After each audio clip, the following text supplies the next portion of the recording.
Ұлымның әйеліне сыйлаған гауһар тасты алтын сырғасын алдап алып ломбардқа өткізіп жібердім.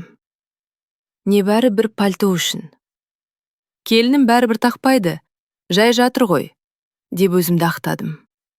Бірақ бүгін келінім көзіме тік қарап тұрып, ол сырға махаббаттың белгісі еді. Ал сіз оны сатып, ақшасын тамағыңызға тықтыңыз деді. Ұлымның маған жеркенішпен қараған сонша, жерге кіріп кете жаздадым. Бәрі қалай басталды? Лифт жоғары қарай баяу көтеріліп бара жатты. Роза апаным шыдамын әдейі сынайтындай, әр қабатта кідіріп, тықыршытып бітті. Ол телефонды уысында қатты қысып, бір аяғынан екінші аяғына кезек-кезек сүйеніп тұр. Экранда әлде сол соңғы хабарлама жанып тұр. Ақша енді аударылмайды. Бар жоғы 3-4 сөз. Тіпті кешірім де сұрамаған. Дұрыстап түсіндірмеген де. Пышақпен кесіп түскендей тыйып тастапты. Роза апаным іші қайнап барады. 7 жыл бойы осы келініне шыдап келеді. Салтанат деген өзі бір момын, көзге түсе бермейтін, сұрқай біреу. Сөзге келмейтін, жуас сияқты көрінгенімен көзқарасы әрдайым суық. Бір жерге қарап қалса, ойы басқа жақта жүретін. Ұлы әрине өзі таңдады. Роза апа араласқан жоқ. Негізі бұдан да жақсысын, пысығын, жарқылдап тұрғанын табуға болар еді.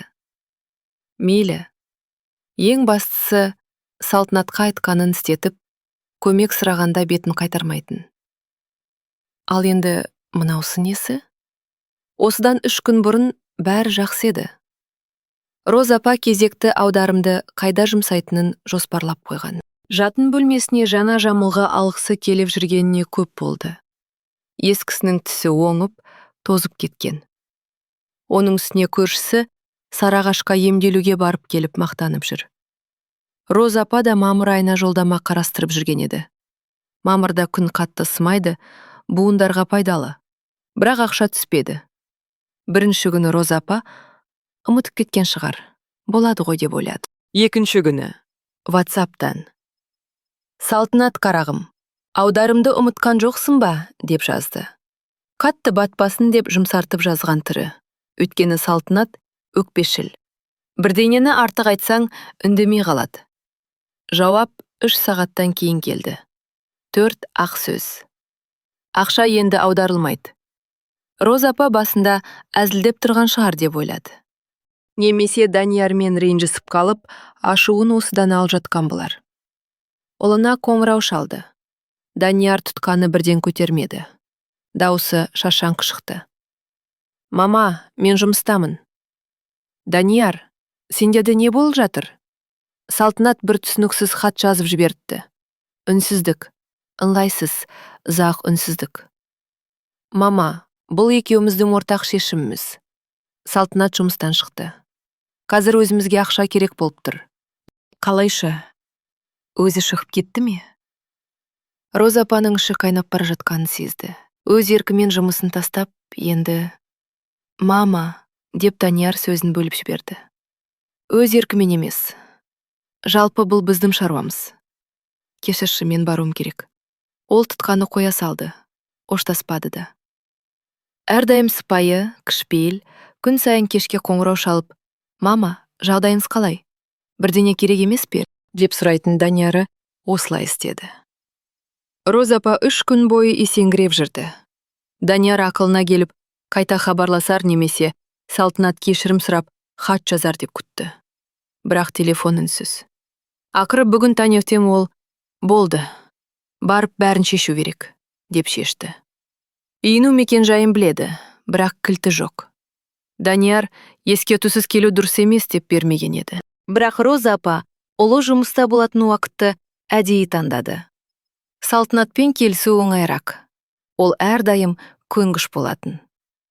Лифт 7-ші қабатқа тоқтады. Роза апа иығындағы сөмкесін түзетіп, есікке қарай нық басып барды. Жүрегі біртүрлі су етті. Ол бұл үйге ескертусіз өте сирек келетін. Данияр ондайда қабақ шытса да үндемейтін. Есіктің тұсына келіп құлақ тұрды. Роза апа демін ішіне тартып, қоңырауды басты. 1 минут. 2 минут өтті, ешкім ашпады. Ақыры есік жақтан аяқ дыбысы естілді. Өте баяу, әдейі істеп тұрғандай. Құлыптың шыртылы шырып, есік ашылды. Салтанат есік алдында тұр. Бет әлпеті боп-боз, бояусыз.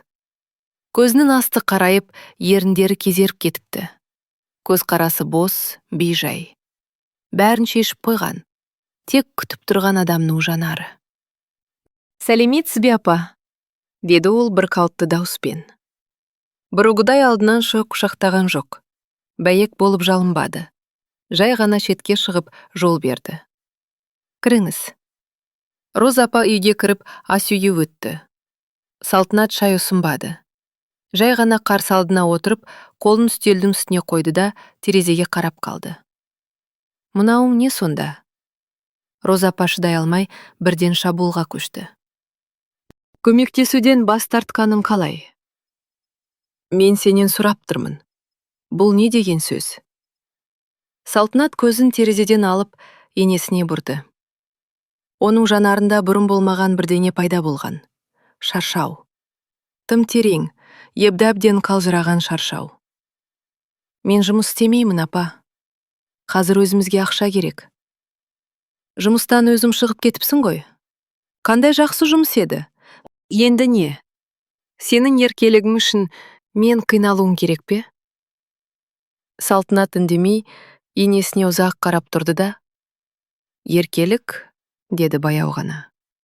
«Еркелік дейсіз бе? Келген екенсіз, Роза апа. Мен сізге бірдеңе айтайын. Менің айлығым 220 мың теңге болатын. Салықтарды шегергенде қолға 180 мың тиетін. Соның 70 мың теңгесін 4 жыл бойы ай сайын сізге Каспиймен аударып келдім. Үйде үшеуміз. Данияр, мен және кішкентай Медина. Біз айна 110 мың теңгеге өмір сүрдік. 3 адамға 110 мың теңге. Бұл не екенін түсінесіз бе?» Роза апа бірдеңе деп қарсы келгісі келіп еді. Салтанат сөз бермеді. Даниярдың айлығы толығымен ипотекаға кетеді. Айна 250 мың теңге. Әлі 10 жыл төлеуіміз керек. Қалған шығын: тамақ, киім, дәрі-дәрмек. Бәрі менің ақшама қарайтын. Дәлірек айтсақ, сізге аударғаннан кейін қалған тиын тебенге. Баланың киімі қанша тұратын білесіз бе? Әрине білмейсіз. Сіз Мединаны тек мерекелерде ғана еске алатынсыз. Жылына бір рет жақын жердегі дүкеннен 4 мың теңгелік торт алатынсыз. Ал мен оны күн сайын сізге аударғаннан қалған ақшаға тамақтандырып, киіндіріп, емдетіп жүрдім. Роза апа іштей бірдеңенің қалтырағанын сезді. Өзінің 140 мың теңге зейнетақысы мен Салтанаттың 70 мың теңгесін қосса, 210 мың теңге болатын.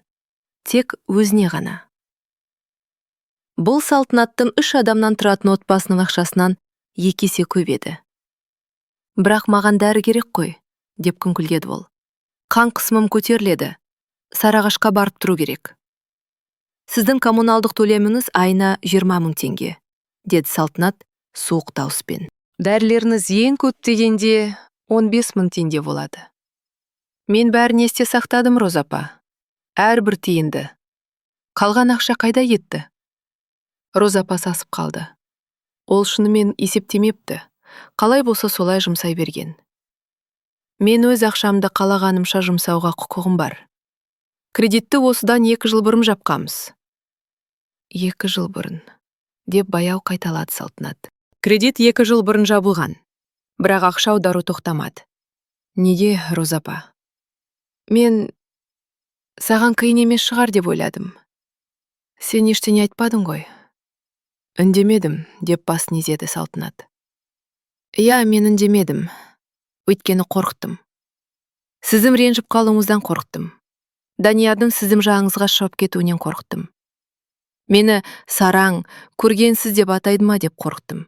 Бірақ сол 70 мың теңге менің маңдай терім еді. Енді оны сізге бергім келмейді». Роза апа бұрынғы қатал ене даусына салып көрді. «Сен кіммен сөйлесіп отырғаныңды ұмытқан жоқсың ба?» Мен күйеуіңнің анасымын. Үлкенді сыйлау сенің міндетің. Салтанаттың ерні сәл жыбырлап, мырс еткендей болды. Бірақ бұл күлкі емес, ауыр күрсініс еді. Сыйластық? Жақсы, Роза апа. Сөйлесейікші сол сыйластық туралы. Осы жылдар бойы сіз мені қалай сыйлағаныңыз туралы айтайық. Осыдан 3 жыл бұрын Мединаның туған күні есіңізде ме? Мен өзім торт пісірдім. Ал сіз келіп, кремін кидіріп алған жоқсың ба? Түсі тым қоңыр ғой, дедіңіз. Сіз үшін жай сөз, ал мен үшін бұл ауыр соққы болды. Өйткені мен барымды салдым. Басқа келіндер сияқты 20 000 теңгеге дайын торт сатып алуға жағдайым болмады. Ең бастысы, сіз мұны Даниярдың көзінше айттыңыз. Роза апаның беті дуылдап кетті. Сіз өз сөзіңіздің қаншалықты батып кететін ешқашан ойлаған емессіз. Жаңа жылда істеген салатымды қалай сынағаныңыз есіңізде ме? Немесе үйге келіп, шкафтың үстіндегі шаңды нұсқайтыныңыз ше? Тіпті босанғаннан кейін, толық кетіпсің, өзіңді күт деп намек тастағаныңыз есімде. Сіз осы ойларды менің санама тамшылатып сіңірдіңіз. Ең сорақысы, мұны Даниярдың күйеуімнің алдында істеп, оның маған деген сеніміне, сыйластығына нұқсан келтірдіңіз. Мен тек жақсы болсын дедім, деп сыбырлады Роза апа. Мен анамын ғой. Қандай құқық, Роза апа? Біреуді қорлауға кім құқық берді сізге? Мен сіздің қызыңыз емеспін. Мен ұлыңыздың жарымын. Ал осыдан 3 жыл бұрын, осы айда ақша аудармай ақ қойсам бола ма деп сұрағаным есіңізде ме? Медина қатты ауырды. Дәрілерге де ақша жетпей қалды. Сонда сіз, Салтанат қарағым, менің де жағдайымды ойласаншы. Каспиретке төлейтін ақшам бар, қам қысымым көтеріліп тұр. Бір амалын тап дедіңіз. Мен амалын таптым. Әріптестерінен қарыз алып, сізге 70 000 теңгені аудардым. Роза апа іштей суық бір сезімнің бойын билегенін сезді. Ят. Ал сол дәріңізді алдыңыз ба? Әлде сол айда тағы да құрбыларыңызбен Сарыағашқа баруды жоспарлап жүрдіңіз бе? Мен әрбір тиынды, әрбір қарызды есте сақтадым. Бала-шағам тоқ болсын деп, күніне 1 рет қана тамақ ішкен кездерінде болды. Сіз мұны көрген жоқсыз. Білмедім ғой, деді Роза апа ақыры. Егер айтқаныңда, сіз ренжіп қалатын едіңіз. Мені сараң дейтін едіңіз. Даниярға шағымданатынсыз. Мен де сондай отбасында өстім. Үлкендердікі әрқашан дұрыс. Жоқ деп айту ят деп үйреткен ортада өстім. Бірақ сол 70 000 теңге менің маңдай терім еді. Салтанат үстелден тұрып, плитаның қасына барып тоқтады. Даниярдың осыдан 4 жыл бұрынғы туған күні есіңізде ме? Мен оған жақсы сағат сыйлағым келді.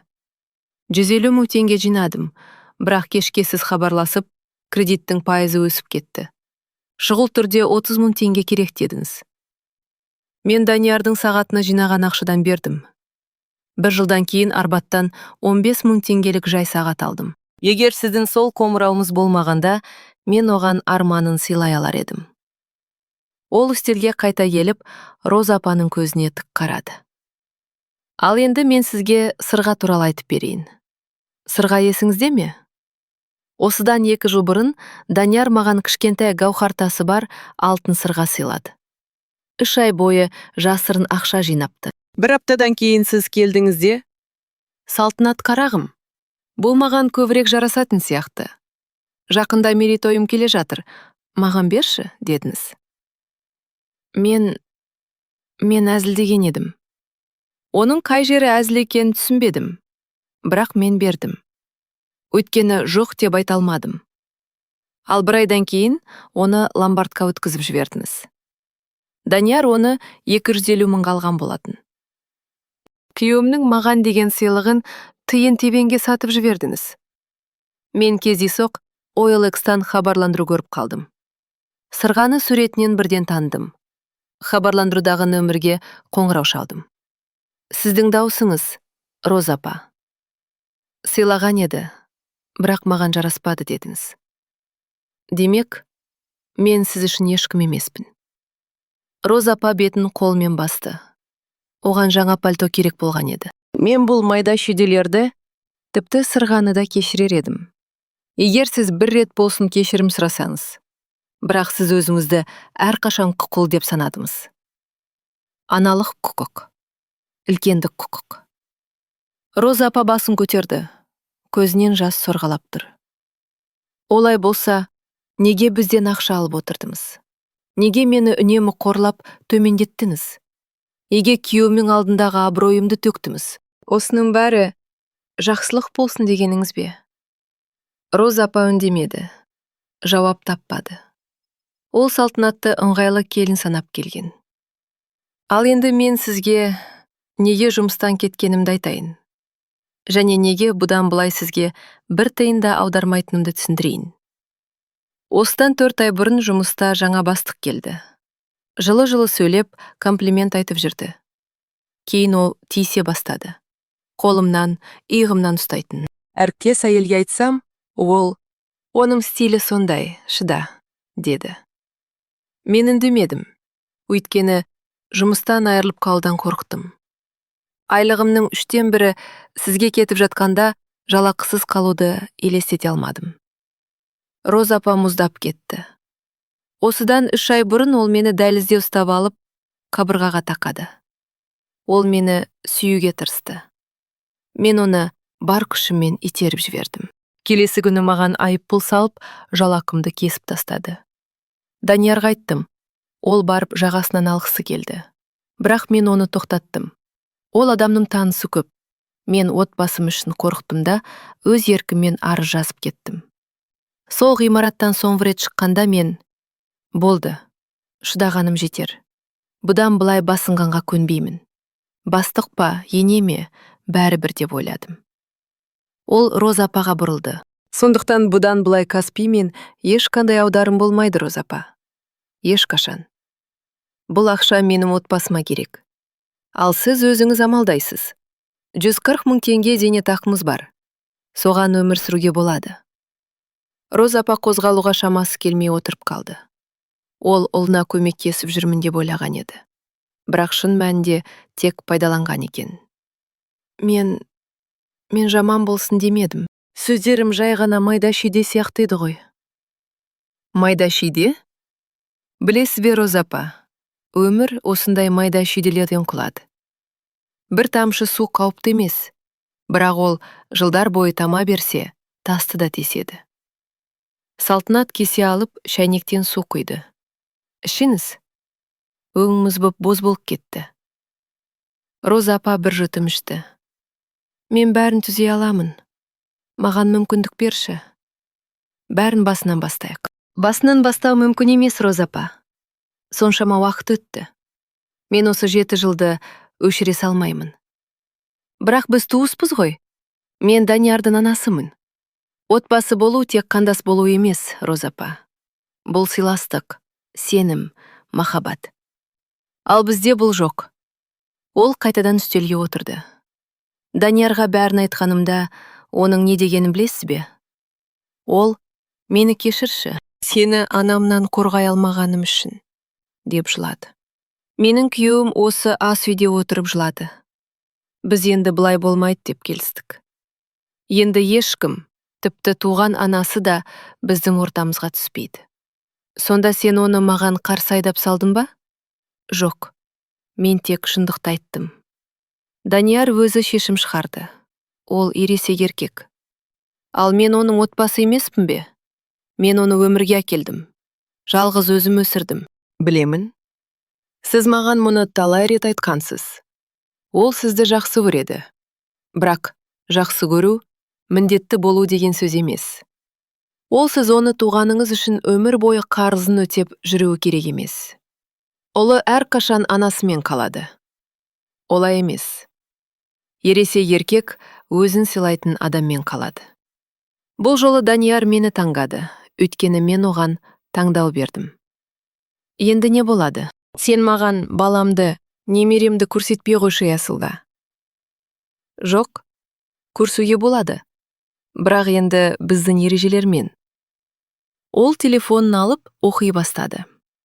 Бірінші, келуіңіз тек ескертумен. Екінші, менің түріме, камағыма, баланы тәрбиелеуіме қатысты ешқандай ескерту болмайды. Ұнамаса үндемеңіз, немесе кетіңіз. Үшінші, Даниярмен оңаша қалғанда біздің қарым-қатынасымыз туралы сөйлесуге болмайды. Мәселе болса, үшеуміз сөйлесеміз. Төртінші, ешқандай ақша сұрау болмайды. Бесінші, егер осы ережелердің бірін бұзсаңыз, біз араласуды бір айға тоқтатамыз. Баланы жазалағандай ма? Шекараны білмейтін ересек адамды тәрбиелегендей. Бұл қорғау. Менде таңдау жоқ па? Бар. Не келісіп өзгеруге тырысасыз, не кетіп қайтып оралмайсыз. Егер келіссем, сен мені кешіресің бе? Кешіресіз бе мені? Роза апаның дауысы дірілдеп шықты. Салтанат ойланып қалды. Ұзақ уақыт терезеге қарап тұрды да ауыр күрсінді. Кешірім деген бір сәтте басылатын батырма емес, Роза апа, деді ол. Бұл ұзақ әрі ауыр процесс. Ертең немесе бір айдан соң кешіремін деп айта алмаймын.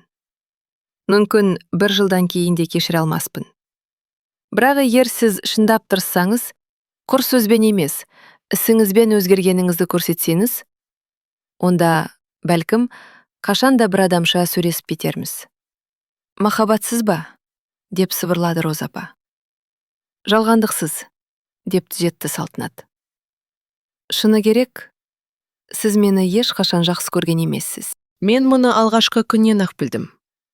Сіз жай ғана ұлымыздың қасындағы мені көре алмадыңыз.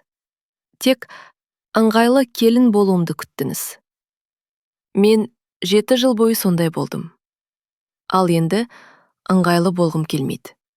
Өзім болғым келеді. Роза апа басын төмен түсірді. Үстелдің үстіне ыстық, ащы жас тамшылары тамып жатты. Оған бәрі үшін ұят еді.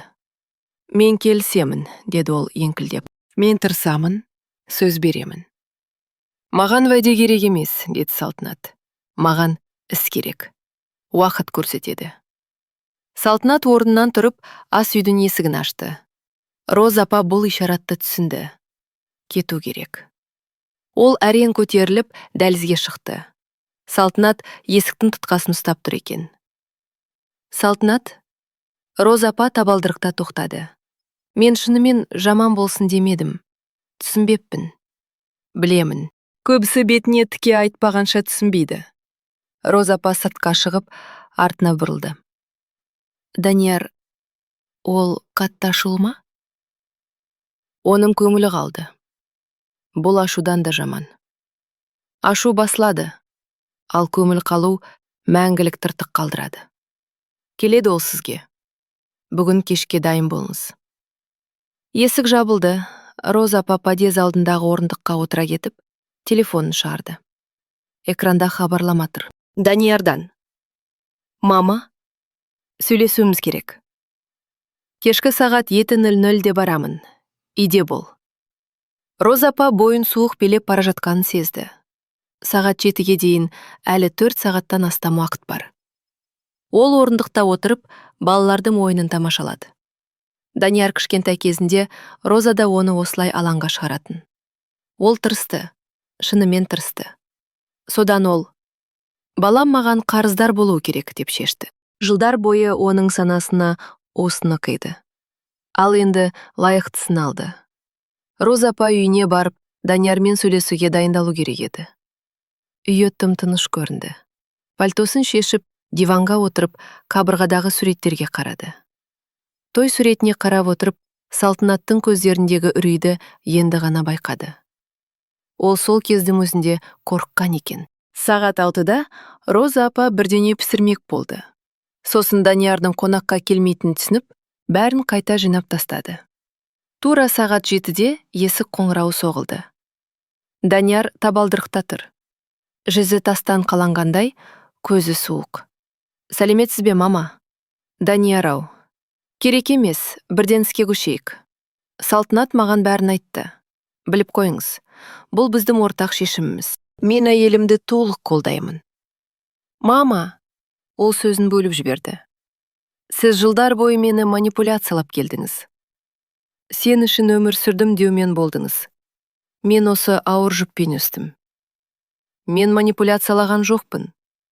Білемін, сіз құрбан еттіңіз. Бірақ мама, мен сізден мені тууымызды сұраған жоқпын. Бұл сіздің таңдауыңыз болды. Ал сіз не істедіңіз? Сіз менің әйелімнің жалақысының жартысын тартып алдыңыз. Салтанаттың 1 жыл бойы жыртық етікпен жүргенін білесіз бе? Сізге аударған сол 70 000 теңге. Оның етігіне де, Мединаның курткасына да артығымен жетер еді. Роза апа үндемеді. Салтанаттың тамақ ішпей жүргенін білесіз бе? Мен жұмыста шаршаған шығар деп ойлайтынмын. Оның жай ғана қарны аш екенін білмеппін. Сіз бір ретте, мама, 4 жылдың ішінде қиын емес пе деп сұрамадыңыз. Ол терезенің алдына барып тоқтады. Ал менің шыдамымды не тауысқанын білесіз бе? Сырға туралы әңгіме. Мен ол сыйлыққа 3 ай бойы жасырын ақша жинадым. Ал сіз оны сатып жібердіңіз. Өзіңізге 4-ші пальто алу үшін. Енді сіздің мойныңыздағы сол ақшаға алынған алқаны көргенде менің құсқым келеді. Роза апа селт ете қалды. Данияр, мен өзгеремін. Маған уәде керек емес. Маған іс пен уақыт керек. Өйткені қазір мен сізге жеркенішпен қарамай тұра алмаймын. Сен мен бала болғанда жақсы ана болдың. Бірақ кейін сен мені жібере алмадың. Сен әрқашан бастық болғың келді. Сол үшін салтанатты төмендеттің. Мен олай істегім келмеді. Қаладыңыз, деді Данияр кесіп айтып. Сенің әрбір айтқан мінің оны төмендетіп еді.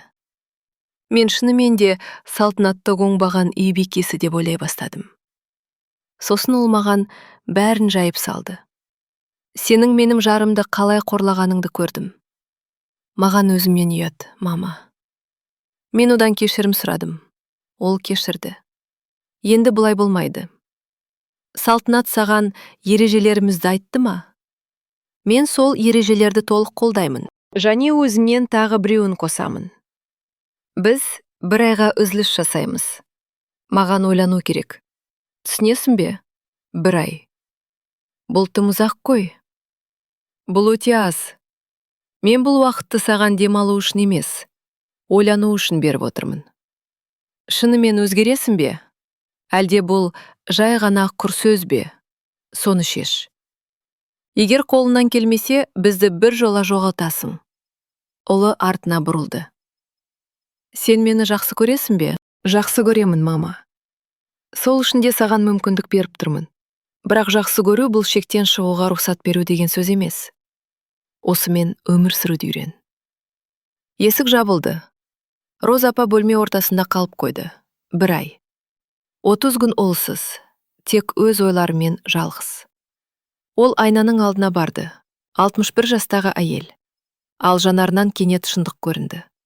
Ол өзін көп жылдан кейін алғаш рет көрді. Өзі ойлап жүрген мейірімді ана емес. Шын мәніндегі эгоист әйелді көрді. Құдай-ау, деп сыбырлады ол. Мен не істеп қойдым? Келесі күндер жылдардай созылды. 3-ші күні ол ескі дәптерін алды. 1-ші бетіне «Мен не істедім» деп жазды. Көп нәрсе жазды. 4-ші күні «Мен мұны неге істедім» деп жазды. Басты қорқыныш керексіз болып қалу екен. Ол ұлының өміріндегі орны үшін күрескен. 5-ші күні дәттер бос қалды. Ол қалай түзетуді білмейтін еді. 6-шы күні көршісі Зейнеп апа келді. Роза апа оған бәрін айтып берді. Зейнеп үндемей тыңдады да. Білесің бе, Роза, мен сені 20 жылдан бері танимын. Осы уақыт бойы сен салтанатқа шағымданумен болдың. Мен саған шындықты айтуым керек еді. Сен олардың өміріне тым қатты араласып кеттің. Бұл үлкен қадам. Осыны түсінгенің. Зейнеп өзінің де келінімен басында жағдайы қиын болғанын айтты. Мен де бәрін үйреткім келді. Бір күні келінім жарылды. 2 ай өкпелеп жүрдің де, сосын түсіндім. Олар бөлек адамдар. Мен кешірім сұрадым. Содан бері қарым-қатынасымыз жақсарды. Роза апа іштей бір үміт отын сезді. Ол кеткен соң Роза апа дәптерін алды да, қалай түзету керек деген бетті ашты. 15 тармақ жазды. Бұл оның жаңа өмірлік кодекс еді. 25-ші күні Даниярға жазды. Мен күн сайын ойланып жүрмін. Кездесетін күнді күтіп жүрмін. Жауап келді. Жақсы мама, тағы 5 күн бар. Данияр келді. Роза апа дәптерді оған ұсынды. Оқып көрші. Данияр үндемей оқып шықты. Жақсы талдау жасапсыз. Шынайы екен. Мен ең бастысын түсіндім. Роза апа саусақтарын қатты қысты. Мен Салтанаттан қанша ақша алғанымды есептедім. 3 миллионнан астам теңге болыпты. Бұл сұмдық сома. Сырға да солай. Маған өзімнен ұят. Айнаға қарай алмаймын. Білесіз бе мама, мен сізді ақталады деп ойлағанмын. Бірақ сіз ақталмадыңыз. Бұл жақсы нышан. Мен түзелгім келеді, деді Роза апа нық. Жақсы, байқап көрейік. Бірақ Салтанаттың ережелері бойынша. Және егер тағы да баяғы әдетіңізге бассаңыз, біз қарым-қатынасты мәңгіге үземіз. Данияр анасын құшақтады. Бәрі жақсы болса екен деймін. Сенбіде Мединаның балабақшасында ертеңгілік болады. Салтанат келсеңіз болады, деді. Роза апа Салтанатқа гүл алды. Фризия гүлдерін жақсы көретін есінде екен. Сенбіде балабақшаға келді. Салтанаттан қалып, гүлді алды. Рахмет. Ертеңгілік басталды. Медина әжесін көріп қол бұлғады. Жиын біткен соң жүгіріп келіп. Роза әже, деп құшақтай алды. Көйлегің өте әдемі екен, Салтанат. Қолың дерт көрмесін. Салтанаттан қалып басын изеді. Роза апа, мен барайын. Кедергі болмайын, деді де кетіп қалды. Кешке Даниярдан хат келді. Келесі демалыста шайға келіңіз. Роза апа олардың үйіне барды. Салтанат плитаның қасында жүр екен. Сәлеметсіз бе апа? Шай қазір дайын болады. Медина салған суретін көрсетті. Роза апа үндемей тыңдады, сынамады. Біз келесі жексенбіде зоопаркке барамыз. Роза әже де бара ма? Егер мамаң мен папаң рұқсат берсе? Салтанат. Келіңіз, деді. Зоопаркте Роза апа Мединаны құшағына алды. Роза әже, сен енді мамамды ренжітпейсің бе? Деді Медина кенеттен. Мен естігем. Мамам сосын жылаған. Роза апа немересін жерге қойып, алдына тізерлеп отырды. Медина жаным, мен шынымен жаман болдым. Енді олай істемеймін, уәде беремін. Мамаң өте жақсы адам. Салтанат Роза апаға жылырақ қарай бастады. Бір ай өтті. Бірде Салтанат жаңа жұмысқа онлайн сұхбаты барын айтты. Мен Мединамен отыра аламын, деді Роза апа. Салтанат басын изеді. Тек өтінемін, сенімімді ақтаңыз. Роза апа Мединамен ойнады, тамағын берді. Салтанат интервьюден шыққанда, мені жұмысқа алды. Рахмет Мединаға қарағаныңыз үшін. Салтанат оған бірінші рет шын жүректен жымиды. Бір күні Салтанат, мама, мен сізді бәрі үшін бір жола кешірдім. Менің де кінәм бар. Өйткені үндемедім. Біз енді бір командамыз. Роза апа жылап жіберді. Салтанат оны құшақтады. Тек енді ақша аудару туралы айтпайық. Сұрамаймын, уәде. Сол күннен бері бір жыл өтті. Роза апа ауылының үйінде отырып, Салтанаттың кешкі ас дайындағанын тамашалап отыр. Мама, мынаның дәмін көріңізші. Салтанат сорпаны ұсынды. Өте дәмді. Сен негізі әрқашан жақсы пісіретінсің. Медина суретін көрсетті. Бұл үлкен отбасымыз. Мама, деді Данияр, неге жалғыз отырсың? Ойланып отырмын, балам. Бәр жақсы жаққа өзгерді. Данияр анасын құшақтады. Өзгергеніне рахмет, мама. Мен зейнеткерлер клубына жазылдым, деді Роза апа. Енді менің де өз өмірім бар. Роза апа өз орнын тапты. Ол отбасының бір мүшесі, бірақ оның қожайыны емес. Осының өзі нағыз бақыт екен. Роза апа келіннің 37 жасқа толған туған күніне әдемі жібек шарф сыйлады. Мұны қайдан білдіңіз? Деп таңғалды келіні. Сен бірде айтып едің. Кешіксем де мұқият болуды үйреніп жүрмін. Салтанат енесіне жақындады. Сіз нағыз ерлік жасадыңыз. Өз қателігіңізді мойындап түзелу кез келгеннің қолынан келмейді. Мен сізді мақтан тұтамын. Роза апа үйіне қайтып бара жатып, терезеден қала шамдарына қарады. Ол бақытты. Отбасы бұл билік емес, бұл бірге болу. Телефон шыр етті. Мединадан хабарлама. Роза әже, мен сені жақсы көремін. Ертең міндетті түрде келші. Роза апа күлімсіреп жауап жазды. Өмір тамаша. Әсіресе оны шындықпен және сүйіспеншілікпен сүрсең.